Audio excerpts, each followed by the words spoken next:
Now moving on from software again to hardware, software, and a whole different game that is truck charging.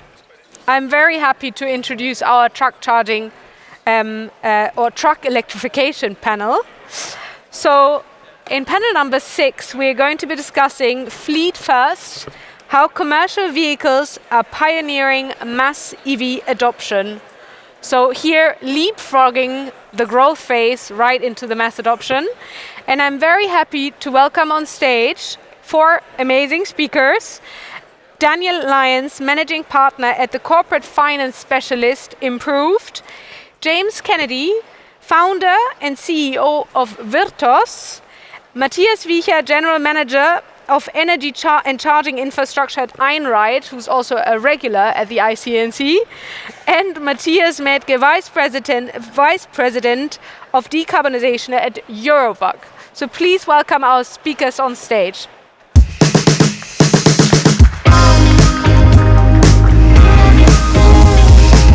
maybe the first, yeah, gerne.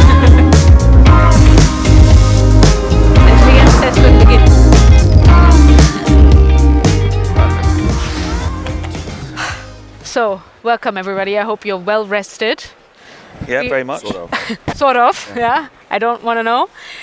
We already entered the truck charging discussion a little bit this morning with our hardware manufacturing panel.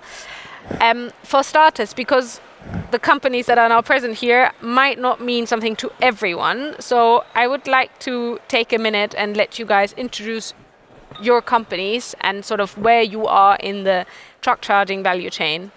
And I'm not going to start with you because you kind of fit at the end. Okay. No problem. So maybe I start with Matthias and then, yeah, okay. Yes. So I Matthias, sort of great sense. to be here. As you said, the General Manager for Energy and Charging at Einride. Einride is a Sweden-based company that pursues the mission to digitize, electrify, and ultimately autonomize trucking.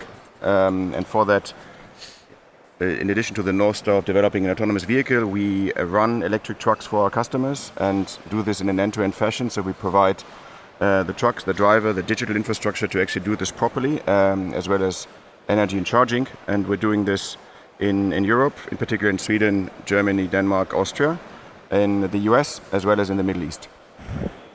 And to date, I think we've now ran about 22 million kilometers of electric driving in our history of the company. So we've been doing this for a while, and it's no longer MVP stage, as it sometimes you get the impression that that's where we are. Maybe just staying on the truck side for a minute. Matthias, do you want to continue? Right, yeah. I guess there's more differences than Matthias with double T, because I think you're with one T. I'm one T. But thanks for the invitation. It's great to be here. And maybe not many of you know Eurowag very well, but we are a digital platform, a tech company providing payment solutions. We're one of the major independent fleet card providers and offer all these services that basically trucking companies require. It's always starting and ending with energy. And obviously, if we don't offer e-mobility, we're missing a piece of the puzzle. But of course, we're selling all fuels. We're selling diesel, of course, but also renewable fuels, alternative fuels, and now electricity. We're one of the electronic toll providers. We offer our own toll boxes, tax refund services, roadside mobility services. And I think we believe that we have something to offer because we have the customer. And we're expanding with the customer base. And our CEO announced that we will serve 1 million trucks. And I guess we're hard to ignore at some point, right? Yeah, I know. You're also a man of large numbers, so we can continue here. We already heard 2. Yep. So moving to the charging side. Yeah. So James Kennedy at Virtos. We're developing highly reliable charging equipment at mass scale. Our view is that to electrify this, especially for commercial fleets, this has to be big. This 1 here and 2 there is not going to be enough. And coupled with that, it needs battery integration. I guess as far as my credentials go, prior to Virtos, I was one of the founders and the CTO at Tritium. So a lot of friends in this room, a lot of people have seen before. So it's good to be here. Yeah, very exciting. And we had a Tritium colleague on the panel earlier. Yep. So now moving sort of outside in perspective. Yeah, well, thanks. Thank you so much for having us, and delighted to be part of this esteemed panel. Well, I've been invited on to give a perspective from the lens of investors and financiers. I work at Improved Corporate Finance. We're a boutique investment banking advisory team specialising in fundraising and M&A in climate technology and transport decarbonisation. And over the last few years, we've done many, many deals in and around the EV charging value chain, from hardware, software, turnkey service providers, as well as build, own, operate network owners of charging infrastructure. We talk all the time to investors about this space, what they're interested in, and a hot topic that comes across very, very strongly is their interest in the next big thing, the electrification of commercial road transport and fleets. So hopefully in today's panel I can share a bit of that perspective to the discussion. The next big thing. So before we enter the discussion, I just want to say, please, now you know who you're up against, send your questions through the event app and we'll have some Q&A time at the end. So to start with, I'd like to ask, there's this sort of urban legend that the electrification of heavy trucks, but also fleets in general, is going to be much quicker because it's a much more rational decision. And as we heard yesterday from the Ampeco CRO, Stefan, with the small vehicles, it's just a PR problem. So here we have more rational decision making. It's all TCO and it all makes sense. It's going to be quicker. Is that the case? Maybe. I mean, obviously, everyone Let's go a little bit further. Yeah. I don't know if the colleagues allow me to just throw a couple of provoking statements Please do. In the discussion, but obviously everyone was drunk on the excitement, like, yesterday diesel, tomorrow all electric. Yeah.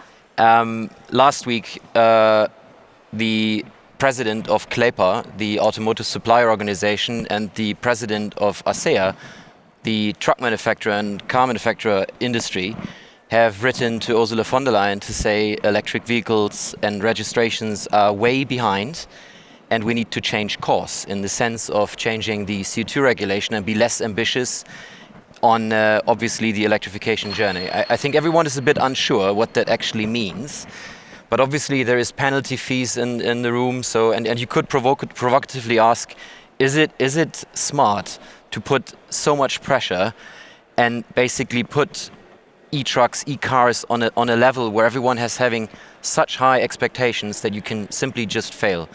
I mean, we calculated how much time it would take to convert all electric or all trucks, all heavy trucks in Europe to electric. We're definitely not in 2050. And we may have by end of the year between 20 and 30,000 N2 and N3 trucks. Mm. But that's 0.25% basically of the market. Help me out, N2, N3? Up to 12 tons, so everything after a van up to 12 tons and then over 12 tons. So obviously we're very interested obviously in the N3, so the very heavy trucks over 12 tons. But here of course it starts slow, but it starts and it won't stop. And right now in September the tender season is beginning. Not only autumn is knocking at the door, but also tenders are being shaped, and next year we will see for the first time ever an avalanche of greening, decarbonization and zero emission in tenders from shippers, so the transport buyers. Yeah. So it doesn't really matter what our customers in the end who are driving the trucks really think. If they want to stay in business, you have to do this business. So you're highlighting there's like opposing forces. There you have the movement from It can't be stopped. You can talk about how much it's the catch-up effect, right? But we as a service company, we don't really care if it's 300,000. I mean, obviously, if you wanted to meet the 2050 zero emission target, you would need more, 500,000. Yeah. But that would mean we would need by now already like 100,000 and not 20,000. So obviously there is a lot of expectation on this market to conquer the world like overnight at lightning speed. It will just take a little bit more time. Yeah. But there's no question about it that it's happening. Just moving on, you are to the other speakers. You highlighted the emission targets and also the need for the customers to decarbonize. But the TCO actually, and that it all makes sense in terms of money, that didn't come out yet. So I'd like to hear. So yeah, and I think, I mean, obviously any be this a penalty or a subsidy that's being provided by a government body, is going to support a TCO parity. Because in your incoming question, the statement is right. Different than in cars, where it's usually an emotional decision to define what kind of vehicle you want to take. On the commercial side, it is a pure numbers-based rationale, right? So as soon as TCO parity is achieved, or TCO for an electric vehicle is even cheaper, shippers will simply switch, because it's all sort of very rationally driven. And the TCO parity is obviously being supported by the subsidies or incentives. Right now in Germany, the biggest sort of stuff that we have in place is that those battery-based vehicles don't need to pay them out, which has sort of a huge implication on the TCO. Which also means that today, and also sort of our customers, they don't do this purely because they think it's the good thing to do, but because it makes economic sense for them. Right? So there's cases today where you have TCO parity. And whereas it's in a certain use case, it's a certain truck. And as we now move forward and we get better at, and the price of the truck reduces, we get better at providing charging infrastructure at the right time and the right cost, and so forth. It is just going to accelerate the transition towards electric trucks, so that we will have this catch-up effect. Right? I think numbers came out just earlier today that truck registrations in Europe, if you take now H1 2025 or H1 2024, truck registration as a whole reduced by 15%, but truck registrations of battery electric trucks increased by 40%, which is easy in percentages because we are instead of 1.5% of our registrations, we had 1.6%, but still, right? So we're moving. Yeah, I'm a bit, I can see both sides of this one, and I'm quite concerned about the point you mentioned that when the TCO makes sense, everybody will switch. And that sudden demand for the trucks and the charging infrastructure and all the other stuff that goes with it is something that needs to be prepared for in advance. I mean, we saw this in the light vehicle industry. It's your classic chicken and egg problem. No one buys a car unless the charging's there, but who spends money on charging if there's no cars? The correct answer is you have to put the charging in first. We saw that, and I think that goes double or triple for commercial vehicles. When that demand comes on, we'd better all be ready as an industry. Yeah, I think that the ambition, the view that when TCO makes sense, everybody will switch, is a fantastic optimistic outlook to latch onto.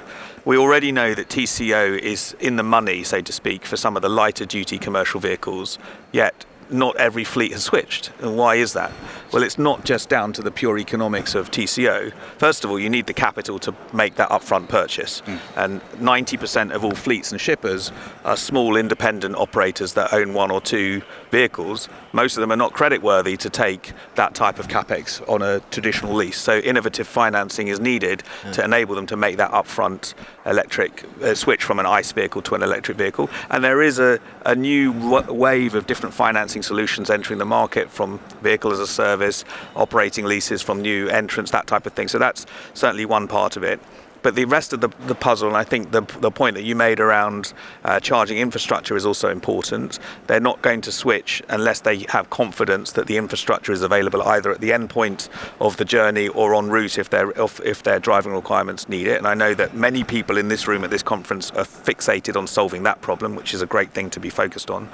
And then the third thing, of course, is we mustn't forget that there is a paradigm shift in complexity for a fleet owner or a fleet manager from an ICE vehicle where all he or she needs to be concerned about is miles per gallon and the price of petrol, to electricity, which is what type of chargers do I need, what size battery do I need on my vehicles, what's the weather today, what's the incline of the route that I'm moving, what's the price of electricity, do I charge at this time or that time. So that complexity also needs to be overcome. And again, many folks at this conference are addressing that point, but it's not, I think TCO is critical, but it's a combination of all of those things together that's going to enable that mass adoption that we're talking about on this panel. So I'd like to continue the financing. We do a little bit later, but I'd like to continue on the complexity and the charging infrastructure. The first question would be: are we on the right track in terms of public tenders and so on to scale the infrastructure, to build it? Is it done sort of in a way that makes you hopeful that you'll have the charging infrastructure where you need it? And then following on is like, how much can we learn here from the passenger car charging infrastructure build-up? is it a totally different game? I think it's both the same and totally different. So what's good, what's bad? It's a bunch of new players coming in who don't realise how hard it is to own and operate a charging network. And like you said, everyone in this room is working on that problem. But you can't just roll out a light vehicle charging network and expect it to work with trucks. The reliability at the moment is just not there, and the cost is too high. And the cost of electricity and the cost in time to get that connection in the first place. Both of these are problems that need solving more than ever for commercial vehicles. Can you give an example of how you were getting down the cost? Cheap batteries, basically. So mass amounts of storage solve almost any particular problem on the electricity grid. And mass storage is getting extremely cheap. The price of grid-scale batteries has halved in the past year, for instance, and continues to fall. So for something that previously didn't add up economically, you were better off just paying for a bigger grid connection and waiting for it to arrive. That's not really the case anymore.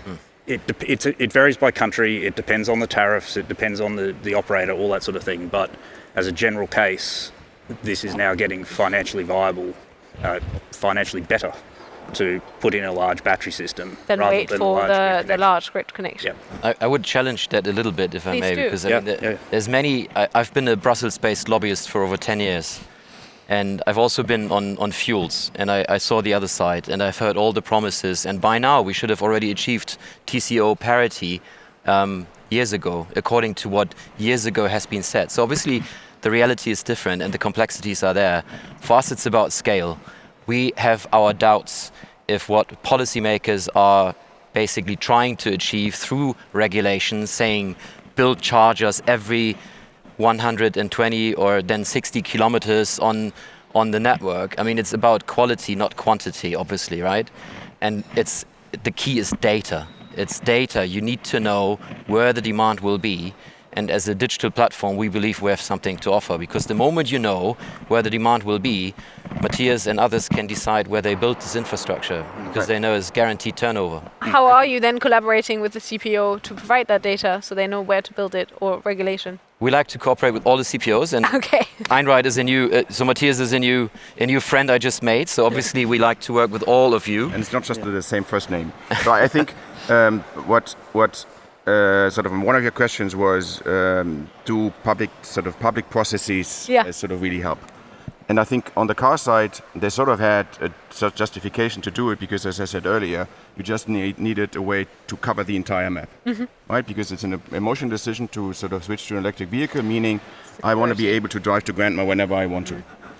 Trucks don't have that, right? It's a very predetermined route in most cases, and certainly in the cases that were electrified first, so that the need for a nationwide network is significantly less important. It is important that my specific use case is supported. Yes. But generally speaking, the speed at which we need this infrastructure to be deployed needs to be use case specific and should be done predominantly by private corporations.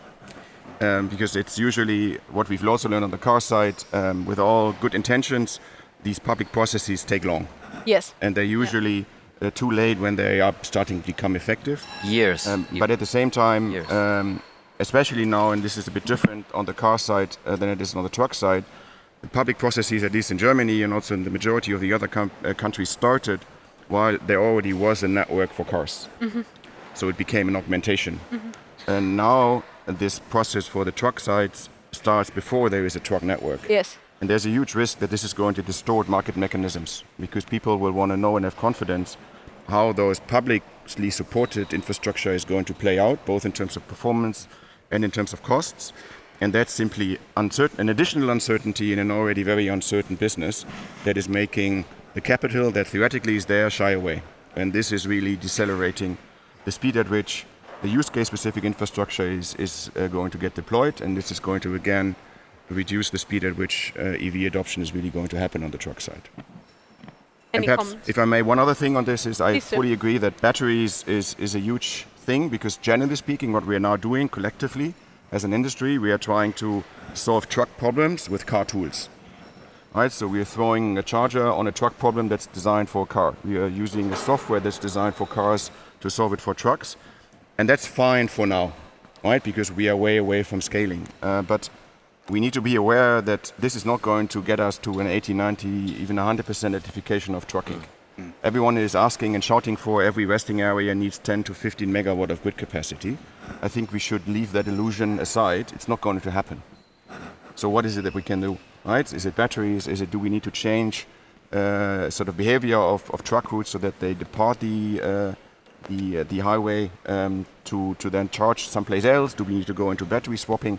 Honestly, I don't know, but I'm pretty sure that a bunch of 1 megawatt conductive cables is not going to do the trick for us to really get into the scaling. So there is a technical challenge ahead of us that is one that we need to start thinking about, because it's going to be required to be able to deploy sooner than we expect at the moment. I would add to this, the transformation and e-mobility in trucking is not decided on the road. It's working perfectly, and we will fix all the technical glitches. It's decided in the grid. I mean, we know that Netherlands is starting to rationalize electricity. Yes. We have just seen that Poland has launched the largest subsidy program for electric trucks in history of the European Union, with over 6 billion zloty, which is round about 1.5 billion euros. They will finance e-trucking. But when we now talk to customers and we apply for the grid connection, it takes up to 3 years to wait to get the connection done. Yep. So this is really a bottleneck, and it's speed of adoption that's missing, right? So we want to move fast, and we all use our backends. We are partnering up with last mile solutions, and we're very happy about it. So you can also charge at almost 1 million charges, but it's not a truck network, and we need to develop a dedicated network, a reliable network. Right. Maybe going back to the use case, also the prerequisites, requirements that the customers have. Can you maybe sketch out like what are the core requirements that you have, which are like very different from passenger cars, which might be sort of forgotten sometimes? Price. I can start, right? So on the first one, I mean, a non-winding charger for a car is an inconvenience. Yes. A non-winding charger for a truck is an economic nightmare for that particular day. So the requirement on reliability and uptime is significantly higher on any truck infrastructure. Secondly, it requires a different layout of the site because, again, from an operational perspective, we can't have sort of charging that is front parking and we need to potentially decouple a trailer. It's just too much hassle. It doesn't work. So it needs to be drive-through. Then the charging curve of a truck is different than for any car, right? I mean, every car says I can charge at 300 kilowatt, but the 300 kilowatt is there for like 5 minutes. If you charge a truck that says 300 kilowatt, they charge 300 kilowatt for 30 minutes.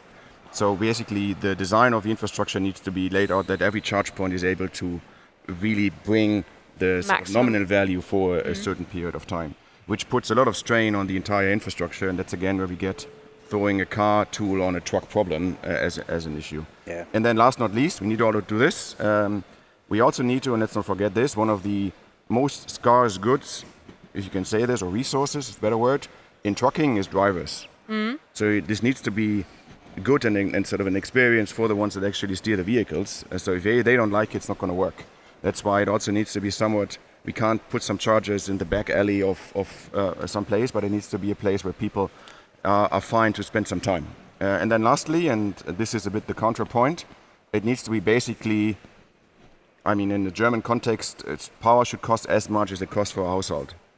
So for this to be economical, back to the TCO part, we need to be in the 30 cents range and not in the 79 cents that you usually pay on an ultra-fast charger these days. Yeah, So I agree entirely. My friend. I agree entirely. So maybe how do we get there if we have no grid capacity and also probably little load shifting flexibility? I'm going to bang on the same point again, but batteries solve this problem. So, It solves the 3-year time frame because you can build your charging site with the grid connection you have. I think will the way they to come think from China or Korea, or where would they'll they be come? China for sure. Yeah, but I think the way to think of the batteries is they're a temporary solution, but it's a temporary for 10 years type solution. In that, if you have a truck charging site with very high utilization, the battery does not help. Yeah. You just need a big grid connection, but you've got years before it will get to that utilization. And in the meantime, the battery props you up. And it also helps with the pricing. You can buy low, sell high, all that sort of stuff. And the biggest thing is it helps with your peak demand charge. Now, depending on which country you're in again, but demand charge is an absolute killer for public charging sites. And if you can knock the top off that demand curve with a battery, this helps on the cost problem too. Yeah, that's how you get down to the price point that you're talking about. Correct. But you also have to account for the fact that there's a huge amount of capex going into the infrastructure that needs to be repaid and returned. And especially, as you very correctly point out, Matthias, that uptime and reliability is even more critical in commercial vehicle charging than in passenger vehicle charging. Maintaining that level of reliability also has a cost. Yes. So truckers and shippers and logistics companies will need to recognise that they can't have the same price of electricity through a high 99.9% reliable, expensive piece of equipment dispensing megawatt charging as the same price as their, powering their washing machine at home, because the cost of that is very different. And when you're buying bulk amounts of electricity, you get it for a lot cheaper than you pay at home. So there's definitely a margin in there. For sure there's a margin, but maintaining and installing that equipment, and the investors or the financiers who've put that equipment, they need to see a return on there at the moment. That price can come down through the spreads that you're talking about here, but they also have to recognise it's a convenience and a service that they're paying for, and that needs to be factored into the overall TCO calculation. But the one thing that this sounds now a little bit dire, and that's sort of trying to square the circle. This works and is possible because the one factor that is sort of working in our favor is that the average charge transaction of a truck is 263 kilowatt hours. Right, so whatever we do, so the denominator of all the infrastructure cost is factors higher than it ever is going to be for cars. And sort of if you combine all of these things, this is not impossible. Right? If you plan this well, and this again where we need to have use case specific building and not just sort of shoot on a map with a shotgun, then you get to utilization in a reasonable amount of time that also at least infrastructure investors should be comfortable with in terms of percentages of return, because you are getting so much more energy throughput than compared to a car. But challenging on that, I mean, for the first couple of years, you won't get that much utilization, right? You will have, there's like a handful of trucks, just provoking. You don't have such a high throughput. So how is that phase sort of counted in the financing? And maybe moving to that question a little bit, what do you do for these this time where we are sort of running up? Well, the main answer to that is exactly what was discussed a moment ago, that subsidies and programs to agitate the market into action are exactly what's filling that void. To just shorten it. Correct, we speak a lot to infrastructure investors about their appetite for investing in charging infrastructure. A lot of them piled into passenger vehicle charging infrastructure 3-4 years ago because they saw this new asset class emerging that's going to go up like a rocket ship, and utilization is going to grow at a steady pace. And what they found actually is that utilization has been variable. It's a political hot potato in some markets, and therefore it hasn't been as reliably, the rate of growth hasn't been as reliable. Also, the pace at which you can deploy charging infrastructure at sites has been a lot slower than everyone anticipated because of the grid congestion and the permitting and that backlog. And so investors have been burned a little bit by what really was able to happen in passenger vehicles, and I think they're carrying that over into commercial vehicles, even while commercial vehicles on paper exhibit many characteristics that are a big tick in the favour of infrastructure investors: reliable utilization. You're not hoping that somebody wakes up in the morning and is going to drive that longer distance or go past your charging kit and use it in that way. Actually, in commercial vehicles, it's more reliable, predictable. It gives you the kind of confidence that you need. But because they've seen some of these things play out in passenger vehicles around pace and reliability and performance, they're a little bit nervous and cautious, and so they're waiting to see a little bit. And when we speak to investors, they're like, well, actually, if you can give me guaranteed offtake and a minimum take or pay agreement, of course we'll go in. But then that's a very different proposition altogether, a different return profile. I'm sure we can also help as integrators at some point, right? Because there's one analogy with trucks that works also from the car experience. I mean, you wouldn't buy an electric car, I suppose, if you wouldn't have your wall box at home, right? You don't want to pay these horrendous roaming prices that we all hate. And we can also discuss about this and what just happened in Italy, where one of the major CPOs was fined with a multi-million fine, right? So I think something is happening there, and also the CPO community has to be very careful, because this, what we are trying to build in trucking, you can also very quickly destroy by being too greedy when there is actually a market that we're trying to build all together. My point was on this analogy with the wall box, it's the depot of the customer. So we don't know any customer, and we have tens of thousands of customers that would consider e-trucking without thinking of installing charging in his depot at home, so to speak, right? Yep. So it starts there, because they can control what they do. They can start slowly. They can say, I go this point-to-point journey. I can come back in the evening, or I need just to charge once, and they try to be in control, right? So they ask, how can we set this up? And everything at the moment in financing is heavily dependent, overly dependent on subsidies. And we need to think collectively about how can this business self-sustain at some point. And it's just not acceptable that the truck is 3 to 350. I mean, a rigid body electric truck from one of the main brands, 350,000 euros, and the diesel equivalent, 100,000. I mean, obviously, this is a bloody problem, right? And as long as we can't fix this, it's going to be a bloody problem. So. I've got 2 points to add to this. Is on the depot, it's completely right. Also in our experience, sort of the customers we work with, the first deployments of the first trucks have always been backed on private installations that happen sort of on their grounds. But I mean, as I said earlier, we're doing this now for a while, and we are now with these customers in deploying the wave 2, 3, and 4. And their reality is that for many different reasons, the next waves of scaling of electric trucks will not be able to rely on depot charging, because they can't work with the complexity on site, they don't have the money for it, and they don't have the grid capacity either, and so forth, so that more and more of our customers come to say, happy to sort of roll out more trucks, but I need you to come with a charged vehicle. Also, the depots are not where the vehicle's always parked enough. So I mean, it's completely right that the first wave will heavily rely on depot charging, but I think on the truck side, the importance of public infrastructure, which again needs to be very differently viewed than public infrastructure for cars, is going to be more important, because there is, towards your analogy with the wall box, the one difference as to why the wall box is so great for a car is because the wall box is basically for free, right? It costs like 2,000 euros, right? But on the truck side, it's the same infrastructure you deploy, right? Whether you build a 400 kilowatt charger on a private ground versus public, it's the same cost. But the private one is going to be structurally underutilized.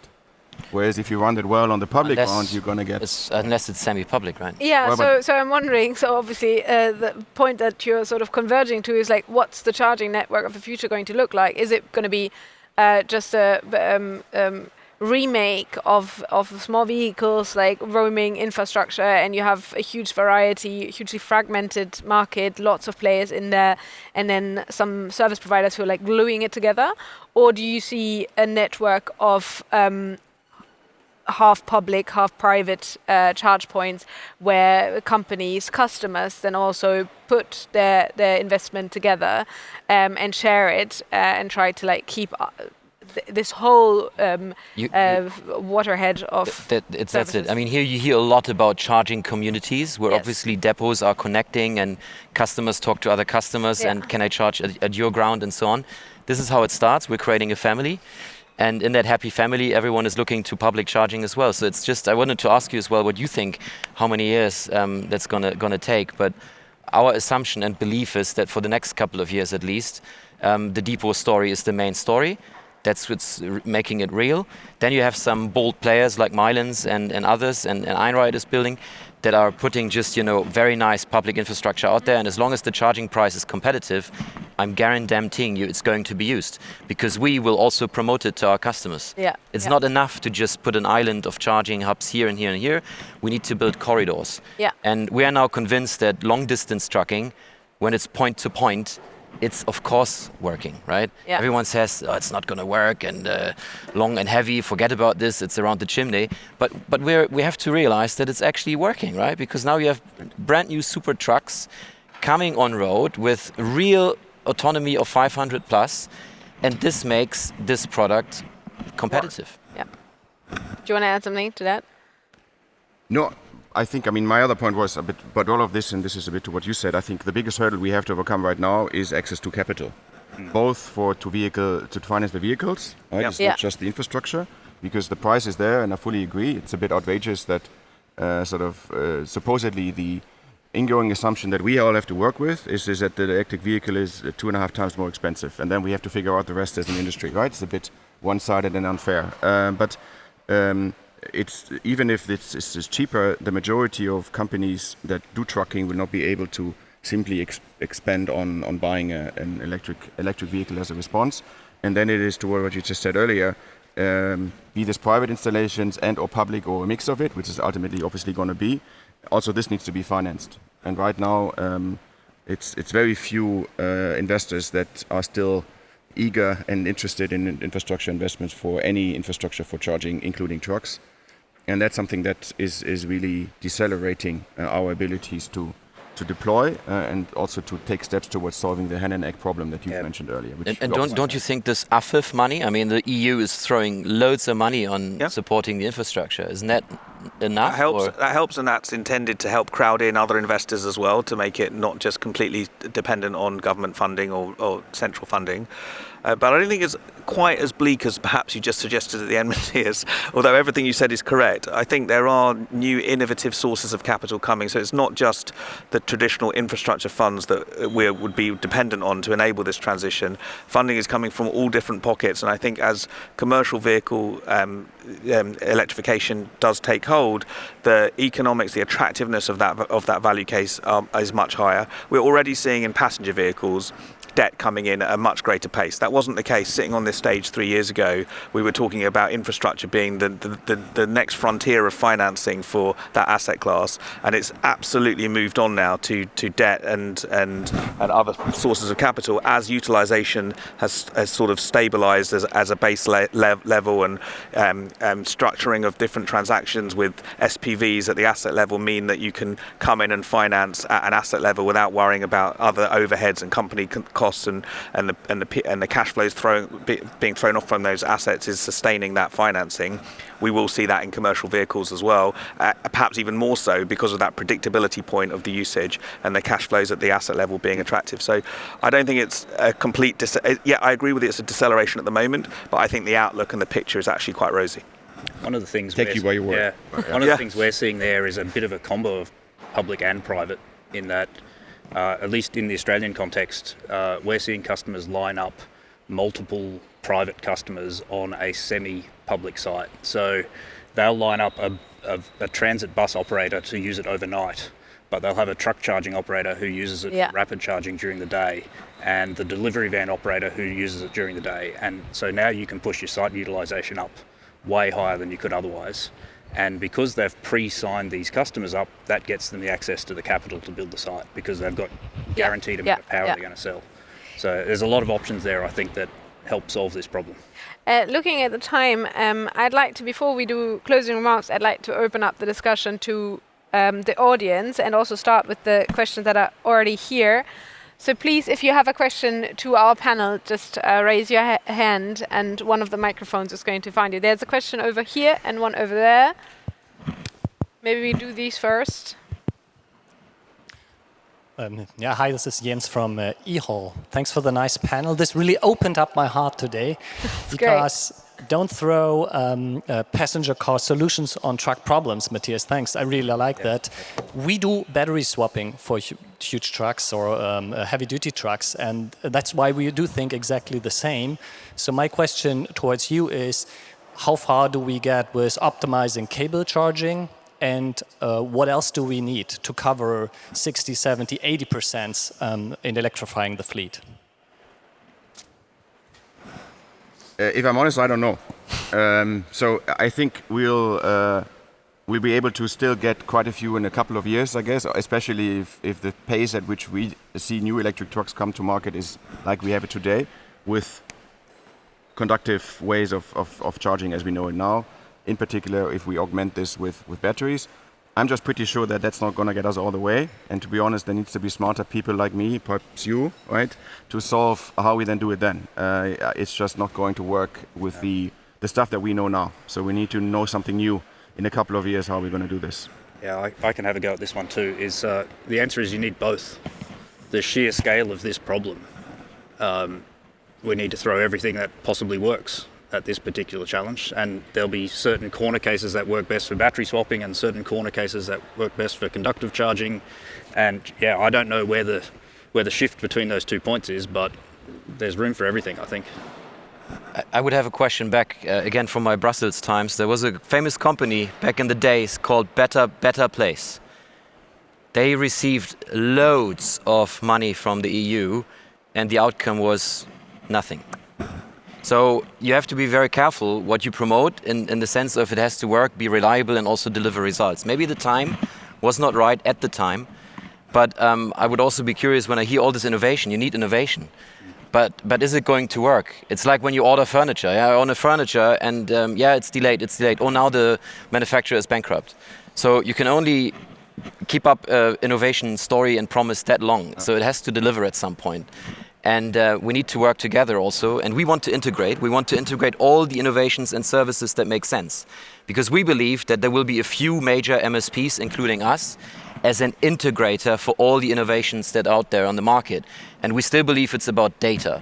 And the financing is going to weigh as a problem as long as we manage to harness all the mission critical data to also help investors in the sense of here's the demand, now we have 10,000 trucks that want to charge, so why don't we implement something that you're offering for these guys and create a solution for those? I think this is a couple of years ahead, but this is how we see it. I'd like to correct you on one point there. Go for it. There was one thing came out of Better Place, which is Tritium only got into the charging game because of a project they did for Better Place. So there was something came out of it. But yeah, sure. And I know Amit and the guys, and it's of course it was a fantastic story. And I know it's not black and white and that easy. So please excuse my ignorance and provocation in terms of mentioning this. Yeah. But since you mentioned that you have a brand new innovation, I heard that already 15 years ago. Yeah. Right. May I answer to that? Yeah, sure. We are operating the first battery swapping station for heavy trucks here in Europe, 100 kilometers south of Berlin. And a lot of these patents that were filed by Better Place are now in the hands of a large Asian country, where we all know that battery swapping plays quite a significant role. So there has been outcomes out of this, even though the time was not ready here in Europe and maybe some places in the world. And have you agreed with the OEMs, right? That's the question. Actually, there's a standardization process going on, which is going to be released at the end of the year. Okay, because if the OEMs can't agree, and they very often don't agree, right, then you have a problem. Yeah, it's an ecosystem play. Let's be frank on that. But let's not wait until every ecosystem player agrees to do on all the details. We need to move fast and we need to move ahead, right? Yeah. Maybe moving on to, we had another question here in the front. Are there more questions in the audience? There's a question here in the front as well. So maybe we start with over here and then move over there. Thank you. Hi, I'm Susanne. I work for Wattcraft, and I have one question. It's really great to see that all the EV charging, especially for trucks, is moving into the area where already a battery storage is added to that. So what is your opinion about also adding energy generation to that? Because if we look at especially green energy generation, there's the problem that there's so much energy that this even has to be cut. And a lot of those solar farms, windmills, they cannot even sell their energy. And for them, they're really heavily looking for someone who wants to have it. And they're on like very, very interesting locations often. So very close to highways, very close to a lot of like transport routes. So what is your opinion on that, to really adding that? Because battery is great, but still you have the problem with the grid. And there are even some truck charging projects that want to go off-grid in the moment. So what do you think about that? yes. My picture-perfect charging site, which we have sort of in this is how it should look like, includes on-site generation behind the meter of the site so that we save on all the grid fees and so forth. Unfortunately, reality is that that is not going to happen very often. Because those cases of I actually want, again, coming from where we actually need charging, to then marry this with a plot of land or an investor that is, or an owner of a site that actually allows you to do this, is just so far, I haven't found that site yet. I'd love to do it, but I think it's likely not going to be the concept that we can really scale. So what we then need, and that's again is just batteries, short of having on-site generation next to you, right? To still then use batteries to make sure that energy that's being produced beyond need at the moment doesn't get shed, but you use this then in your battery, and then the way that we do this is the market mechanism. And the one problem that we have that this requires the grid to work and be strong enough, right? So again, we're back to a grid problem. But I do think that the way that we've also now on our side start to deploy battery storage is going to help also to make the best of the renewable generation assets we've got in the system. Storing energy in batteries is of course not very efficient, as you know. And I think we can also challenge this by saying, e-fuels and converting electricity in other form of energy to make it storable. I know this is spoiling the party a bit. But not at all. It's just we can. Of things to not we say. don't have another hour for another panel. I would really like to be quick and have another question. So we had a question here in the front. Olaf Grietelink. I work at Rietveld, a Dutch supplier of software, fleet management software, and we help our fleet customers optimize the entire transportation flow, mainly focusing on trucks. So what I see is that the main focus of the discussion, and it's a great discussion, but it has been on steering the supply and managing the supply. But what is your view on actually managing and steering the demand of energy from e-trucks? Because what I see with our customers, we can actually, through our interface in the truck cabin, we can steer the driver to specific locations, right? Because we can help optimize routing, we can help optimize the transportation flow. So what's your view on that side of the logistics chain? I thank you for the question. I think it's an awesome call out on something that we've missed.